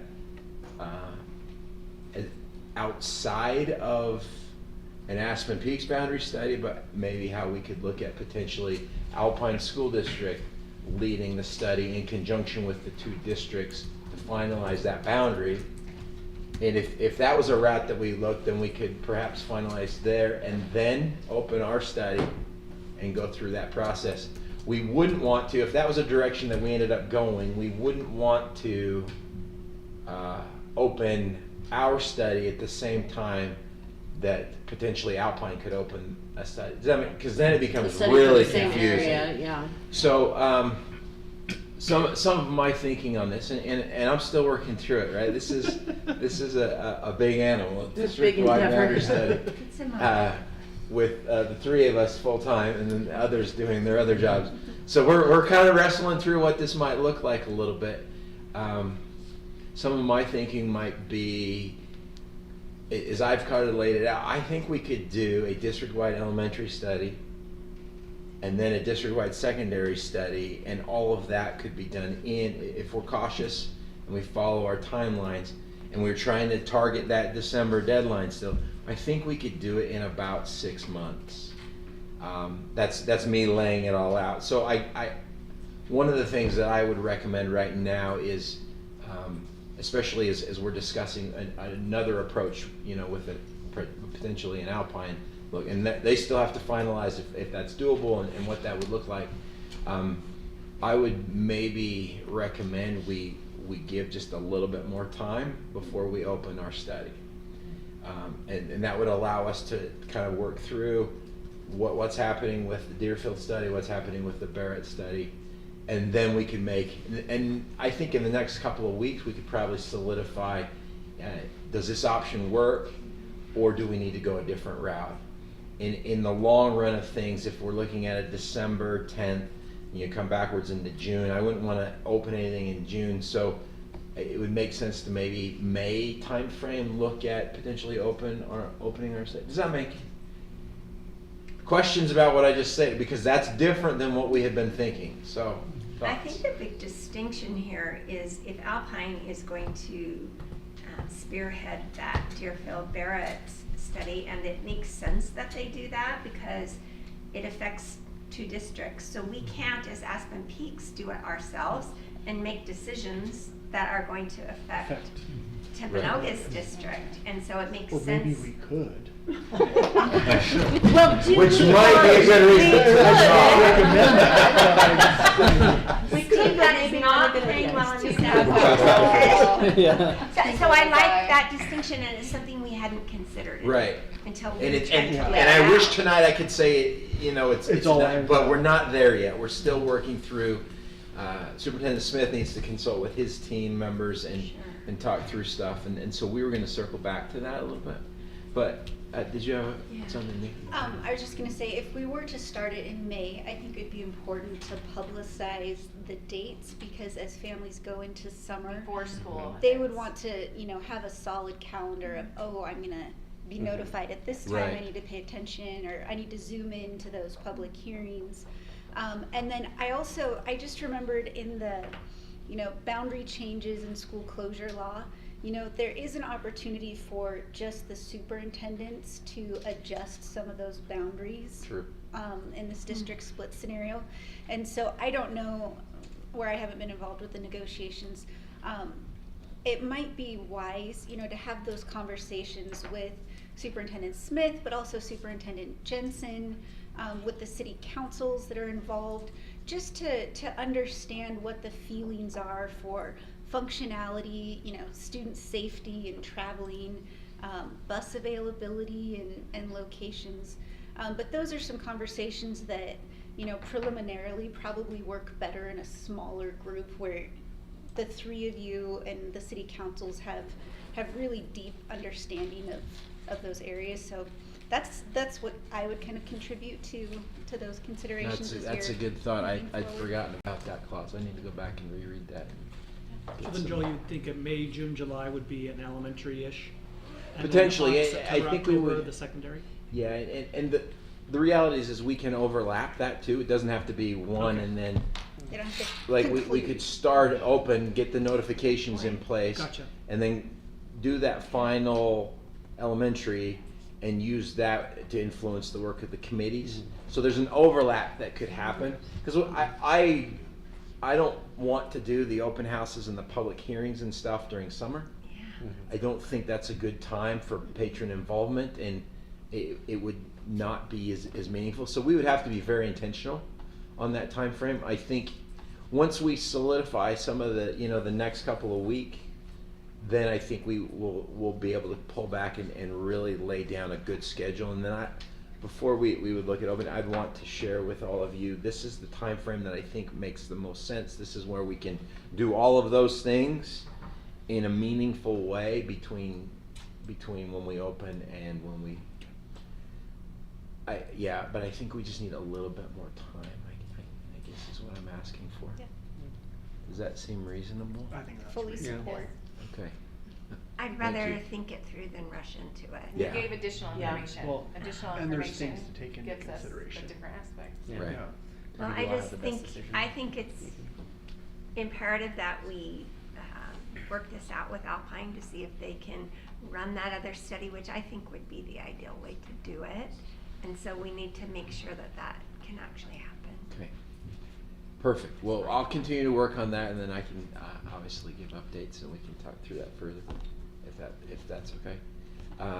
Any other questions about boundaries? There's one other topic that I wanted to talk about. Yeah. Great. Okay, so our last topic is our gratitude and listening tour, and we are super excited about it. It will begin next week, and it's an opportunity for us to hear from our parents and our patrons and the community members about what they would like to see in our new district. And this input is going to be very valuable as we make up our vision, mission, and values. And we are in a really unique setting that we get to do that. In every other setting, when you would be on a board, you would that would already have been decided. And so this is a great opportunity for us to really hear what our patrons want. And it's kind of an atypical thing. Usually you would have that decided as a board, and then you would hire your leadership to carry out that vision. But as I consider this amazing opportunity we have, I'm super excited. So the gratitude and listening tour is going to be our wonderful opportunity to do that. So Joel, tell Thank us you. what you're thinking. I appreciate that, and this is something I'm really excited about as well. We, as we all know, unique situation, and certainly coming in on and building on the heels of, or on the shoulders of the great work that has happened here in Alpine School District with our amazing teachers and staff members who have done so much good. And to be able to really understand where we're at and how we move forward, we really need to gather and pay some tribute and gratitude to the amazing things that have happened. And then how can we continue to improve and add to that, right? And so that's the premise behind the gratitude tour, is really inviting our community members, inviting our teachers, students, anyone who wants to come share ideas and feedback with school board members and district staff. And with the intent that they become active participants in helping to build the Aspen Peaks community. And in fact, Dr. Stoll has had he's designed some stickers that individuals, when they come and they participate, then they can wear the sticker, and it's an Aspen Peaks community builder. And I mean, some really cool things that are going to be happening there. And Dr. Stoll wanted to be here with us today, but Give blood, vote, Aspen Peaks. So there you go. Those are sticker worthy right there, right? So it really is inviting the community to help us to shape the mission and vision of our new school district. The intent will be that our open house events, and one of the main events will be having staff members and board members there to hear and to interact.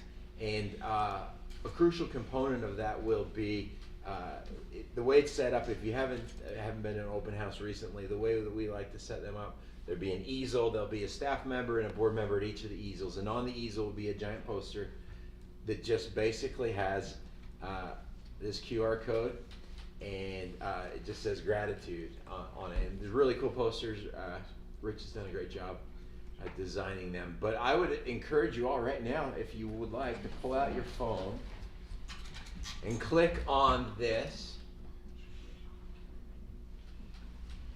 And this will be the tool that we will be using to gather feedback, because we want to engage, we want to hear, we want to have those personal connections and the dialogue, but we also want to pull it together so that we can gather that data and then synthesize it down to really help us to inform the mission and vision work that we're talking about.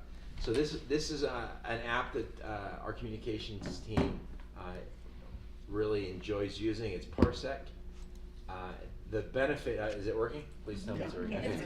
The benefit of this is you can type, but you can also just go on and record. You can do video, audio, and it's really interactive and engaging for those that are participating. Question for you. Yes. Are you gonna have these questions available for before they come in? Because I know sometimes I like to know what these questions are, and I would have a better informed response. No, I think that absolutely we could look at the social media posting that we're looking at, and maybe we consider adding those as well. That's a good thought. The questions are not. I would say there's just two. You're not gonna have to study. The two questions that we ask are. Not be a quiz later. Yeah. Can you see them? Anybody have that? Yeah. Okay. Grateful and improvements. Yeah. What's happening in your current school or district that you're grateful for, and giving our folks a voice to be able to put those things. And then the second question is, what areas of improvement would you be grateful for if we could look at or improve upon, right? And it really is, because we want to lay that foundation of gratitude. But those are the questions, and they're not. It's not intended to confine it. We really want people to participate, and then this tool does some amazing work in helping us to So you can gather and speak synthesize. it, you can do a video, or Yeah. you can So write it's it. super interactive, and for some people that's awesome. You just hit record. Speaking of interactive. We should put music to it. And then you open it up. The Jeopardy music, so they'll finish. Oh, no. I was thinking So, What is? Rich has a couple of other things that will be happening at the same time. There'll be a gratitude wall with sticky notes, and you'll be able to go up and put stuff on the stickies, which we'll gather as well. There's also something there about students being able to write a letter to a future Aspen Peaks student, and there's a mailbox, and so there's some really cool things that will be happening at those events. And of course, the most important is that everyone will have a chance to engage and interact with. I love that you're all doing of them you. at the junior high, middle schools. Like, gets a little bit closer on the high school. Yeah, it gets us just a little bit closer, but we still have the space that allows it to be as open as we would like. So these are the dates. I would appreciate all of you that have reached out to Amber and have already signed up for the dates. If you haven't yet, do that. Amber Van Workum, reach out to Amber Van Workum. Sorry.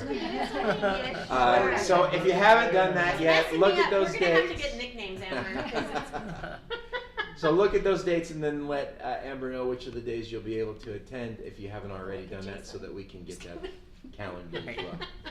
But we're excited. It's going to be. I think it's going to be a lot of fun. I'm excited to just get out and talk with people and hear the things that they're grateful for and hear the things that they would be grateful if we improved on. So the first one is on Tuesday. First one is next Tuesday. So how are we going to publicize this? Well, that's a great question. I have sent, Dr. Stoll had created some social media posts. When I open it though, the first one, it just says QR code. It doesn't actually have the QR code on it. Okay. Yeah, it only has this one page. Yeah. Oh, look on the tabs. Okay. We'll talk afterwards. Oh, there's tabs. There's tabs. There should be a social media Okay, specific. so we're going to start posted. letting this out. Oh, okay. But is there a, Oh, on the I left see it. side. Okay. one of the best ways to diffuse events is by creating an actual event, because when people click interested or going, then it populates into the news feed, so everyone that they're friends with sees it. So we probably need to create events. Maybe we should circle up at a Yeah. few of us that are on the communications committee, and we talked a little bit Yeah. today. That sounds like a great job for communications. Since I'm not on it. There you go. But absolutely, that's a good approach. And then we can talk about sending it out with the principal of that school and so all the schools that would be in the surrounding area. So we'll work on that. We'll talk after. Does that sound good? Perfect. Okay. Let's see. I think that's it for right now. Unless there's any questions about that. Any comments or thoughts? What a great study session it's been. Thank you so much, World Languages, for kicking it off and making us think. And we're excited about all of the things that we have to think about and all of the things we have to plan. We are so excited to get input from our community and appreciate this unique opportunity. All right, thank you. The study session is now adjourned and the time is 5:21 p.m.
of Aspen Peak School District Board of Education will now come to order. The time is 6:01 p.m. and all board members are present. Our Pledge of Allegiance will be led by Candace Jones.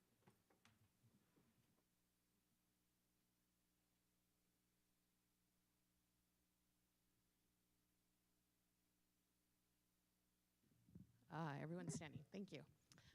Ready, begin. I pledge allegiance to the flag of the United States of America and to the republic for which it stands, one nation, under God, indivisible, with liberty and justice for all. All right. Thank you so much for allowing me to give the reverence today. This is a little story I like to write, kind of like parables that you can say when my kids were growing up. And this one is called Mad Evil Birds and the Tree Fort. So a couple years ago, we bought a home that contained two 50-year-old apple trees from the original farm that our home was built on. In the fall, we realized that these trees had been neglected in trimming, and my husband gave it a very brazen haircut to shape its branches. This allowed the fruit to flourish as the branches were given new room to grow and to see the sun. That spring, the birds returned home to nest, lay eggs, and continue the circle of life that we witness each year as the cold is forgotten. Maybe not this year, but usually, right? And the sun begins to warm the earth. I am not sure if it was due to the drastic trimming that took place or if it was because we built a tree fort, mostly a rudimentary platform with a monkey bridge, as we called it, to go between the two trees. But the birds proved to be much more aggressive in their quest to protect their offspring. As our young children began playing outside, this dilemma was quickly brought to our attention. Time upon time again, the children would run inside because the mad, evil birds were dive-bombing them, raining down on their fun parade. Many times I would go out there to just be there, to allow them to play and to provide protection and assurance that indeed the birds were not mad and evil, but just instinctive in wanting to protect their young and a safe place where they could survive, grow, learn, and when time, flee the nest. As I ponder on this past experience, I can't help wonder how scary this may be to a child. Reason tells a child that a bird won't hurt you, but the screeching and in-the-face danger seems very understandable. To question that reasoning, instinct and survival is exhibited in their reaction, just as the bird is doing the same. The child runs to those that have provided continual comfort. The bird returns to the safety of its nest. As we nurture our new young Aspen Peaks district, I think of its two images: an aspen which will need to be nourished and connected in a living system of intertwined roots that were already planted years ago. The peaks and aspirations we wish to climb as we look to the future. In Adam Grant's book, Hidden Potential, he describes the following. In construction, scaffolding is a temporary structure that enables the crews to scale to heights beyond their reach.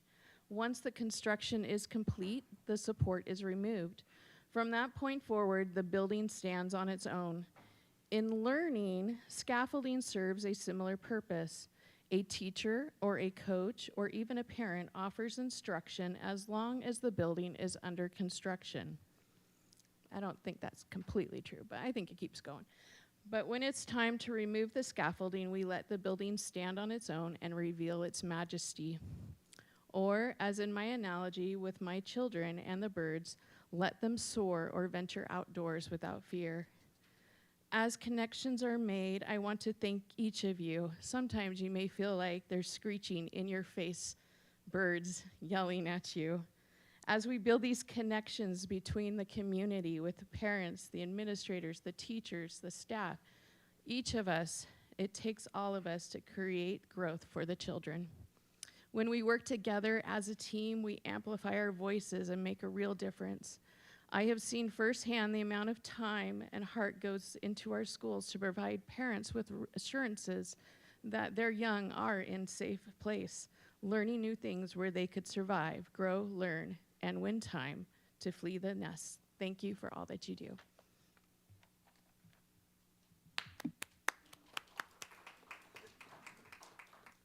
Thank you, Candace. We appreciate your help this evening. We now have up to 30 minutes set aside for public comment.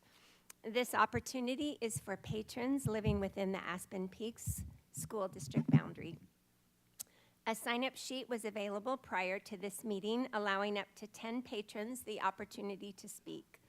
Those living outside of Aspen Peaks School District and those who were unable to sign up before all slots were full can submit written comments at www.alpinesschools.org/o/aspen-peaks-district/page/board. As you are called up, please introduce yourself by stating your full name and your city of residence. You will be given up to 3 minutes to speak. Please know that the board will be listening carefully, but is not able to engage in dialogue during this portion of the meeting. They may arrange to communicate with you later. Personnel issues are not appropriate discussion items for an open meeting. If you have a personnel concern, please put your concerns in writing and address it to the Board of Education. First up is Tamara and Matt, and please tell us your last name. Thank you. So I'm Matt Baugh. I teach French at Lehigh Junior, taught for 27 years, and have just really enjoyed the professional development we've had, the collaboration we've had as language teachers. It's been really great. My name is Tamara Avalos, and I teach at Lehigh Junior High. I'm from Lehigh. And I'm also grateful for the professional development offered through Alpine District, and I hope it will continue because it really has changed the vision of who I am as a teacher and my vision of what I need to be doing in the classroom. So my message today is the need to get world language back into our schools as a required graduation subject for the benefit of our students' futures. I just attended UFLA, which is Utah Foreign Language Association, and at the luncheon period with the keynote speaker, there were several people that were awarded as friends of the Foreign Language Association. And two of the powerful perspectives that were given from two of the people that were awarded reminded me why my work matters. The first one was Wanda Pillow, who is the Dean of Humanities at USU, and she shared her personal story about the void that was caused in her life when she only took required classes at her school, and she ended up with a career-focused education that lacked world language, and it was a true gap that she wanted to prevent in the life of her children, so she's now making sure that they're enrolled in a foreign language. So she felt that barrier from being able to interact in her community, and she did not want that to happen to her children. The second message is seeing the world from a single lens or more than one lens. Carl Bowman, who you know, is a former ASD administrator and recently retired world language specialist from the Utah Board of Education, reminded us that in world language, we have a shared belief that language builds people and that every child deserves to see the world through more than one lens. And that hit me very strongly. Language opens doors. They are not just classes. They are pathways to being a better citizen of our communities, being better prepared to collaborate and lead, and be able to connect with the diversity in our communities, which is getting more and more. We need leaders like you. We need parents, teachers, and even students to have the vision to link the power of world language and its effect that it will have in the life of in their lives and our children's life. And I think the images, which I don't know if I can approach the stand, but I printed this off for you. This just shows her life, just the void caused by not being connected with our community and seeing the world through one lens, and being able to see the world through two lenses, which in a world language, you're forced to kind of see through two different lenses. Not only culture, language, everything you do has to be seen through another language, through another lens. So please continue supporting world language, world teachers, and thank you so much for all you've done. Thank you. Can I share it? Yes, we love that.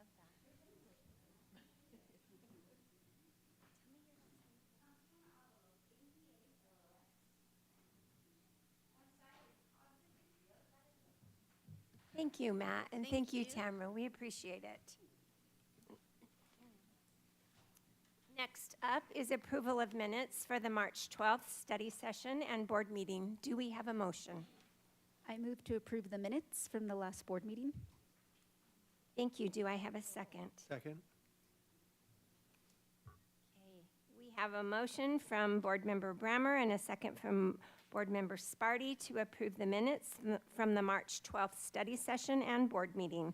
All in favor say aye. Aye. All opposed say no. The voting has been unanimous. The next item on our agenda is a discussion about a district-wide boundary study. We will turn the time over to Dr. Perkins. Thank you. Earlier today in our study session, we spent a good bit of time talking about the potential of considering a district-wide boundary study and what that process would look like. We talked a lot about timing and when it would be appropriate timing if we were to move forward and what that might look like. As part of the discussion, we considered perhaps holding on moving on something like this at this time, but certainly listed as a discussion item, and love to have further discussion. Well, I just appreciated your feedback. I know we have some interesting boundaries in our district that that are causing just, I don't know if it's pain points, but it's just things to be aware of, especially with Baird and Deer Creek, and not Deer Creek. Deer Creek's where I grew up. That's the street I grew up on. So Deerfield, and so I think it's important that we engage some of the other parties at this time. Like, I think if we moved forward and lone wolfed it, I don't think it'd be we'd get the result that we were looking for. So I'm okay with postponing for now.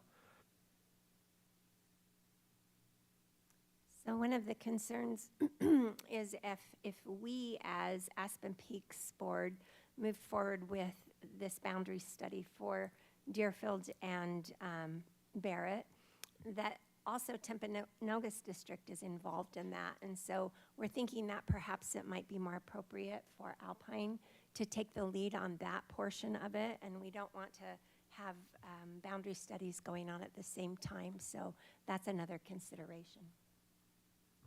I think as the discussion is about a boundary study district-wide, I think we know that there are still a few schools that are straddling the new district and new district boundaries. And so I think it's probably wise for us to give a little bit of time for Alpine to maybe work through some of those complications like they did with Dry Creek. Before we start looking at what we're going to do with boundaries and see what we think we need to move forward on. And so I think it's a good idea to wait just a little bit until they've had some time to work through it and give us better data, better information, and then we can start moving forward. But I do think that as community members have concerns, or if they want to talk about it or they want to ask questions, that I hope they would reach out to our board members. I know I'm willing to answer questions and talk to people if they have questions or concerns or things they want to talk about. So they can still reach out to us without a formal study happening quite yet. I just want to say that this is kind of like a science fair project, right? So we're not quite ready to say this is our hypothesis, but we're still gathering information before we're ready to launch the hypothesis in the study. And so I'm very comfortable just holding off a little bit longer so that we can talk with the other districts, talk with the city councils, talk with the students and families, so that we really make sure that that boundary study and the questions, those boundaries being studied, are the ones that are correct to study.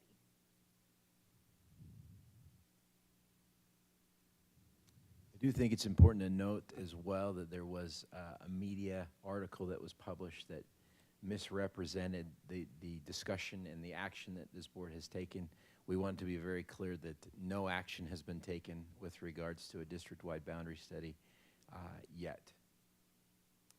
Yes, and we also want to be very clear that we are not saying there won't be a district-wide boundary study. We're just saying when is the appropriate time to launch that. So those were the reasons behind not voting to do that tonight. That was kind of our plan coming into this until we laid out the timing for all of it and considered that other districts needed to be involved in part of it. So please just know that it's still in the works. Okay. All right, our next item on the agenda is our updated board meeting calendar for 2026. Our current board meeting calendar has dates through June of this year, and we would like to adopt dates through December of 2026. Do we have a motion? I move that we, is it adopt? What's the correct word? Adopt? Yeah. The updated board meeting calendar for 2026. Do we have a second? I'll second. Thank you. We have a motion from Board Member Hart and a second from Board Member Thieler to update our board meeting dates for the rest of 2026. You can see them up on the agenda, up on the screens. We will now open it up for discussion. Really quick, as we were looking at what the dates might be for the rest of the year, we wanted to stick with the second and fourth Thursdays like we had. And originally when we set that up, we were the same week as the Alpine board meetings, and they have now switched to the only meeting once a month. And so it was kind of like, when should we do it? But these dates ended up working out really well, that they're missing fall break and Thanksgiving and all the all the zillion of things we were trying to skip. In December and November, we only scheduled one meeting because we don't want to meet on Thanksgiving or on Christmas Eve. So we figured that nobody would come if we had meetings those days. So we're only meeting once, but I just wanted to point out that if there was some reason why we needed an extra meeting, we can throw some in there. Or if something happens and we don't need some of these meetings, we could also cancel meetings. But we thought it would be better to put them on the calendar and then cancel them if we need to, than to try to throw things in last minute. So hopefully this'll work. All right, seeing no further discussion, Can I just make a couple? Please. So next month, I do want to make sure everyone realizes we're not the second and fourth next month. It's the third and fifth because of spring break. So I wanted people to be aware of that, because that happened in January and it was not communicated. And so I wanted to make sure it was communicated very well. And then I also note that in June and July, we're only meeting once a month as well, in those summer months. Oh, just in July, okay. All right, any more discussion? Seeing no further discussion, we will vote. All those in favor of adopting the updated board meeting calendar dates through December of 2026, please say yes. Yes. All those opposed, say no. Please note that this motion has passed unanimously. The next item on our agenda is an amendment to our budget. We will turn the time over to our business administrator, B. Tweedy. Hey, thank you. One of my first things I got to do this week was to work on this, so it was a good way to break me in on this. Just going over some FY26 budget amendments, so just for the remainder of this year. Usually in a budget, there's a capital portion and an operations portion. Up till now, we've only focused on the operations side, but through the Alpine budget process, they approved 2 items of capital budget for Aspen Peaks, and that consists of the first item, number 1 and number 2, just shy of $304,000 was added to budget for technology expenditures, and that was forecasted by the technology department of Alpine as to what would be appropriate for Aspen Peaks and the needs there. And then also $10 million added for capital expenditures. This is funded through the Alpine School District Building Fund, and it helps be more equitable throughout the process. I think that was the whole goal of it, where Aspen Peaks has the ability to be a little bit more flexible, but maintain that equity throughout the expenditures and not constantly say, well, we bought this for this district and we need to do this. So $10 million to each of the 3 new districts was approved, and so that will be loaded into our capital budgets shortly.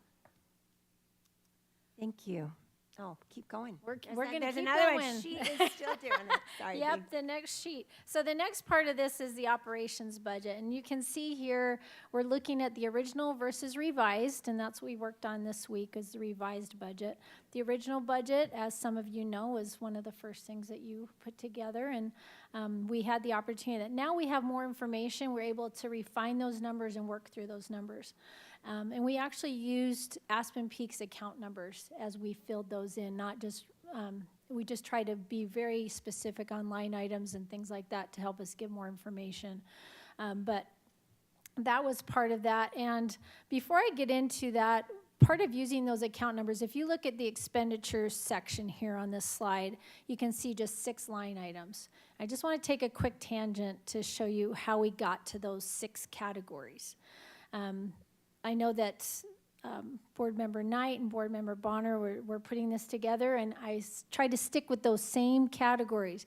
But it was really good because in the account number stream for Aspen, for Alpine School District, Aspen Peaks, Timpanogos, Lake Mountain, we have 27. I don't know if you've ever seen an actual account number, but it's 27 digits long with several different segments to it. One of those, and the different segments to account number tells you what year it is, what location it's from, what program it's for. And then one of the segments is a 4-digit segment. It's called the object. And the object really helps you know exactly what that expense is for.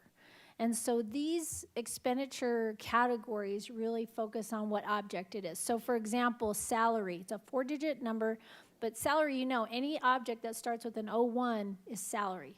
Any object that starts with 02 is benefits. Any with 03 is contracted services.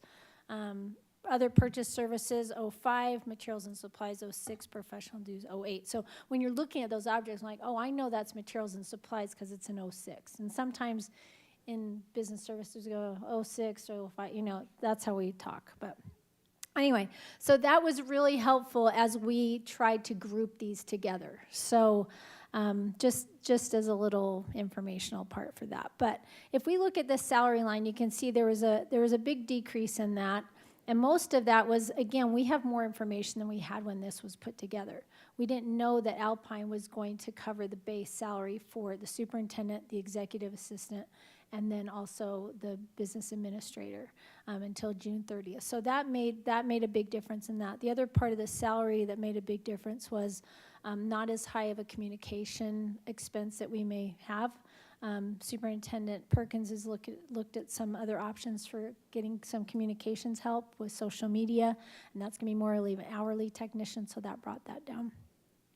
The other big change was in benefits, and obviously if salaries are going down, benefits are going down as well. But another part of that was the option that board members were given to have an in lieu of payment of health insurance. Those that did not need that and decided to take that stipend of in lieu of health insurance instead helped that benefit cost go down. Again, and then in contracted services, that is for anything like consultants that the district may need for services, HR, some HR services that we've had to use. And then in other purchase services, that $17,000 obviously covers the mileage and professional development, the conferences that are coming up and traveling around the district. That was what we were projecting for that. Materials and supplies, very close on that. But that also covers printing, it covers software, it covers even computer equipment at this point. And then professional dues, that's already been paid, and that was paid to the Utah State Board of Association for the board's dues for this year. So estimated carryover, and going back to, go back to the income for a second, but that is state mandated $60 per student that Alpine had set aside as part of their funding for the split, and the actual budget that was allocated in January of 2026 was the $2.1 million. So we're projecting an estimated carryover to the FY27 budget of about $1.7 million after that. So that's where we're at right now. That last slide is just going over the budget differences that we did discuss, just going through the salary and benefits. So. Bea, thank you so much. I think you can see from her presentation why we were so excited to have her on board. She did such a wonderful job of explaining the numbers, and we hope that all of you could understand those as well. And if there are any questions, we are happy to entertain those, but thank you, Bea. Okay. Do we have a motion to adopt the proposed budget amendments? I'll move to adopt the proposed fiscal year 26 budget amendments. Do we have a second? I second it. We have a motion from Board Member Bonner and a second from Board Member Burrows to adopt the proposed budget amendments. We will now open it up for discussion. I just want to tell Bea, thank you for making us look much better than before. Diane and I had met and we had lunch at Neater's and we made up the budget and we were like, how much should we put in this category? I don't know. So it's much better that we're now actually working off of data to put in budget numbers. And so I'm happy about that, and I appreciate Bea putting that together for us. The part that Amber did not say was we were sworn in 2 days before Thanksgiving. Then it was Thanksgiving. The next day was Black Friday. And the next day, Saturday, we didn't really know each other. We met at Neater's, and there were things that we had to put down on a paper, and we sat at a booth at Neater's, and we tried to project our budget the best that we could. And this is just kind of a little example of what it was like to start out as new board members with no staff in place. And we are thrilled that we have Superintendent Perkins and our business administrator, Bea Tweedy, to help us with that. Any other thoughts about discussion? I actually just want to highlight the wisdom of the Alpine School District and our board leadership to do this early dispersion or distribution of the $10 million from our building fund. I think that that's wonderful and a fair way to do that for each district. You know, we don't have the same needs that the West does to be building right now, but I know that that helps them, but it's also very equitable for our district so that we are receiving the same that the other ones are receiving. And so I just love that innovative way of thinking about meeting those needs for all three districts. So thank you to the people who thought of that and were able to administer that.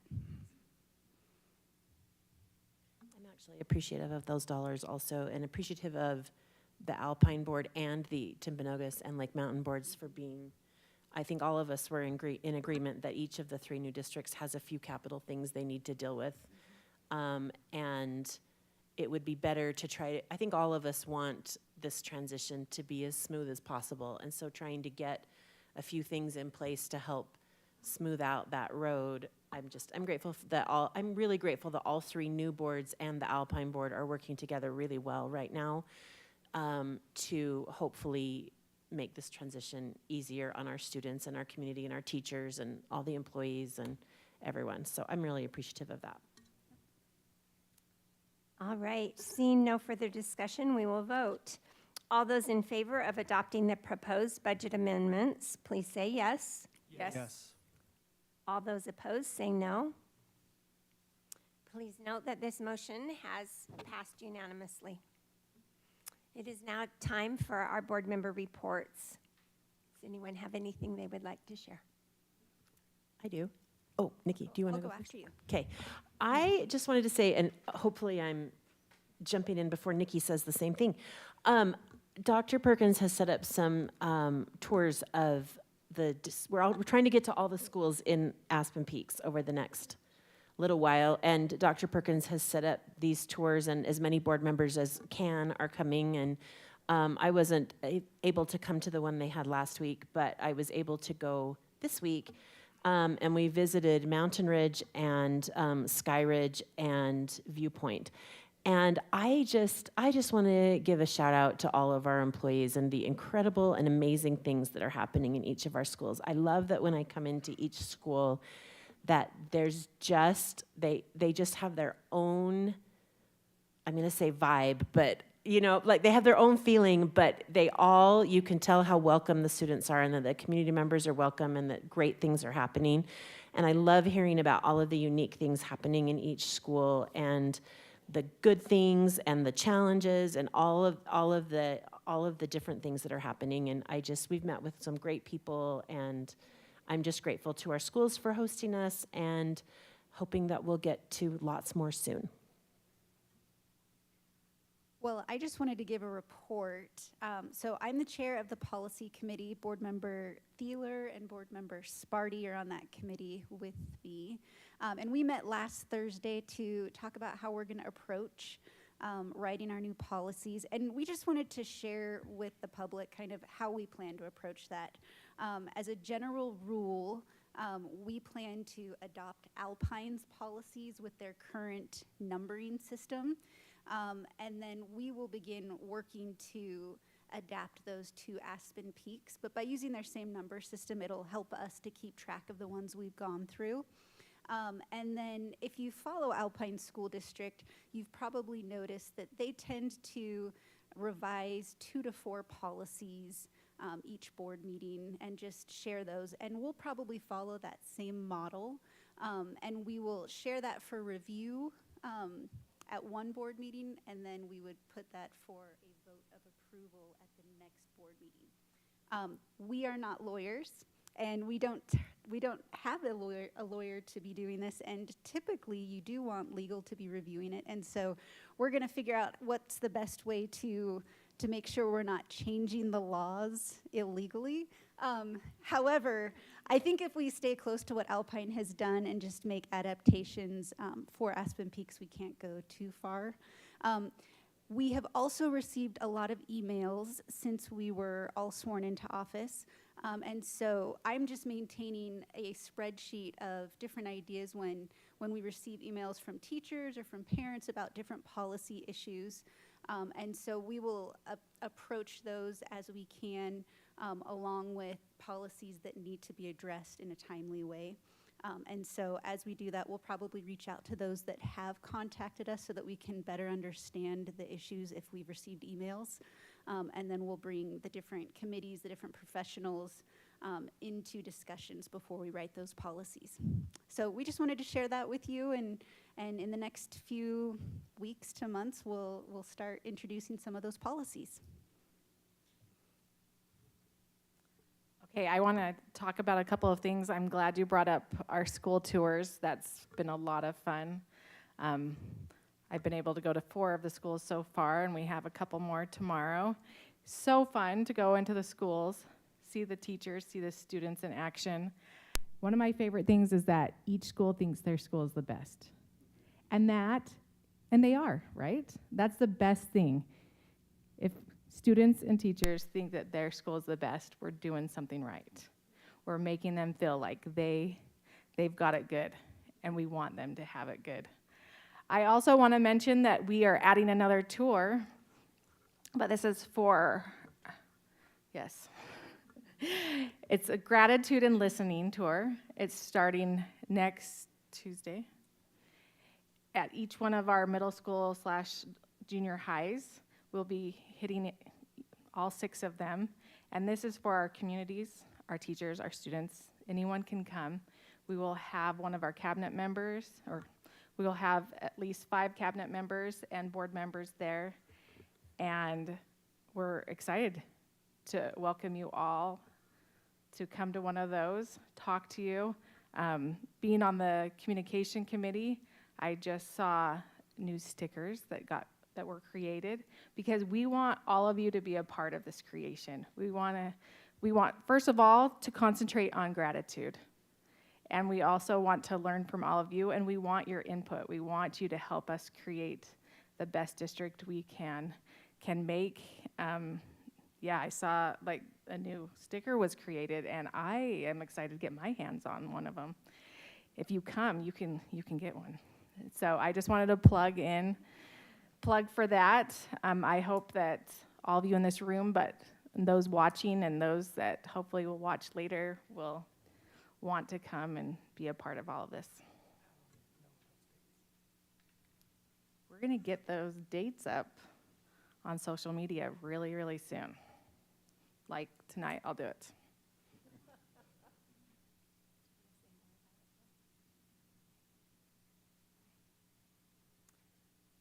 So we are thrilled about this gratitude and listening tour. It's different than just our school tours that we're going out during the day, during school hours to see each of the schools in Aspen Peak School District. But this is a gratitude and listening tour that will be held in the evening. And the first one is this Tuesday. So it's an open house format. You can come to any one that you want, and you'll be able to share your thoughts with board members and cabinet members. But what I love is the gratitude. We want to acknowledge the gratitude for the wonderful system that has been in place for all these many years with Alpine School District, and we want people to express their gratitude for the great things that are happening. But then we also will have an option for you to mention things that you would be grateful to see changed. So I love how we have that all wrapped into the word gratitude, because that's what it's all about for us. So like Jean Marie said, we will be getting those dates out to you, and we cannot wait to hear from you. Something interesting for me on the campaign tour, people always ask the question, what's the first thing you will do if you are elected a board member? And most people's answer was, well, we will choose or appoint a superintendent. But actually, the first thing to do is to have your mission, vision, and values. And it's an interesting perspective that we are coming into a new school district and those have not been established. So my answer was always, well, first we need to decide those things, and then we need to hire a superintendent who will help carry out that vision. So it's bothered me a little bit that we haven't been able to flesh that out, but it's not something that you can do in an hour or 2 hours or even a day. It's something that we really want to think about. And so this gratitude and listening tour is going to allow us to gather feedback from everyone in our communities, patrons, community members, students, parents, anyone who would like to contribute and tell us what their vision is for the Aspen Peak School District. We are in a very unique position that we are allowed to gather that feedback before our mission statement is decided upon. And this doesn't ever happen. You usually come in and that's already been decided however many years ago, and it's your job to keep continuing that. So we are thrilled to have this opportunity, and we look forward to hearing from each one of you who would like to share your vision with us. So, thank you.